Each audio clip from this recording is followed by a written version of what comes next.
Hi, అందరు ఎలా ఉన్నారు? బాగున్నారా? ఇవాళ నేను చేసే వంట వచ్చేసరికి ఎండు చేపల టమాటా కూర అనమాట. అది చాలా చాలా బాగుంటుంది. ఫస్ట్ ఆ చేపలకున్న పైన లేయర్ అంతా పోవాలంటే ఫస్ట్ కొంచెం గోరెచ్చకు నేను 5 మినిట్స్ నానపెట్టి అంతా క్లీన్ చేసి తర్వాత నార్మల్ వాటర్ కూడా వాష్ చేయాలి. తర్వాత అది కొంచెం ఆయిల్ వేసేసి దాన్ని డీప్ ఫ్రై చేయాలి. కొంచెం గోల్డెన్ కలర్ వచ్చేలా చేసిన తర్వాత అది కొంచెం తర్వాత అది తీసేసుకొని పక్కన పెట్టేసుకోవాలి. 2 వైప్స్ బాగా వేగిన తర్వాత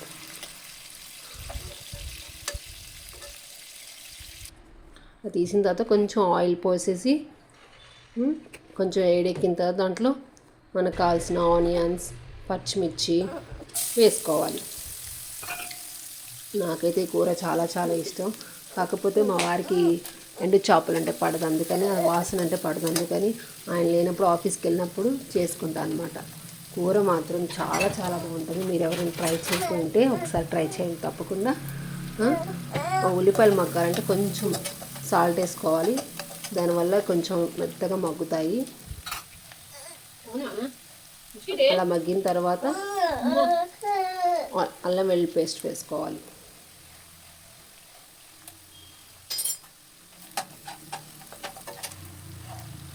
అది కూడా వేగిన తర్వాత మనం కూరలోకి చిటికెడు పసుపు వేసుకోవాలి.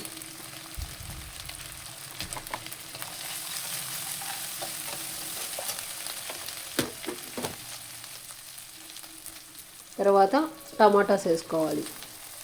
మీడియం సైజ్ ఒక 4 టమాటాస్ వేసుకోవాలి. అవి కూడా పండినవి అయితే ఇంకా బాగుంటాయి. కొంచెం గ్రేవీ టైప్లో ఉంటుందని నేను కొంచెం పండినవి వేసాను అనమాట. అలా మూత పెట్టుకొని తర్వాత తీసుకొని అలా తిప్పుకుంటూ ఉండాలి. టమాటాలు బాగా మెత్తగా మగ్గిన తర్వాత కొంచెం కారం వేసుకోవాలి. నేను కారంలో ఆల్రెడీ ధనియాల పౌడర్ అని వేస్తాను కాబట్టి నేను సపరేట్గా వేయాల్సిన అవసరం లేదు. నాకు మీరు కావాలంటే వేసుకోవచ్చు. అలా బాగా కలిపి మూత పెట్టేయాలి.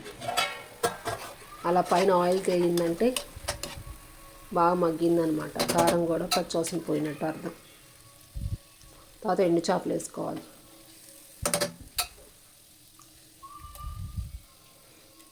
ఆ చేపలు చూడు ఇంత లావుగా ఎంత బాగున్నాయి.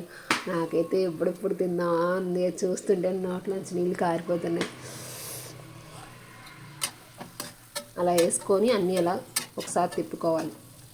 తిప్పుకొని ఒక 2 మినిట్స్ మగ్గనియాలి.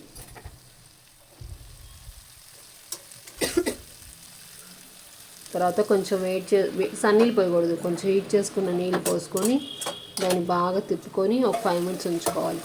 అంతే, మన వేడి చేపల పులుసు రెడీ. ఒకసారి మీరందరూ ట్రై చేసి ఎలా ఉందో నాకు చెప్పండి. బాయ్.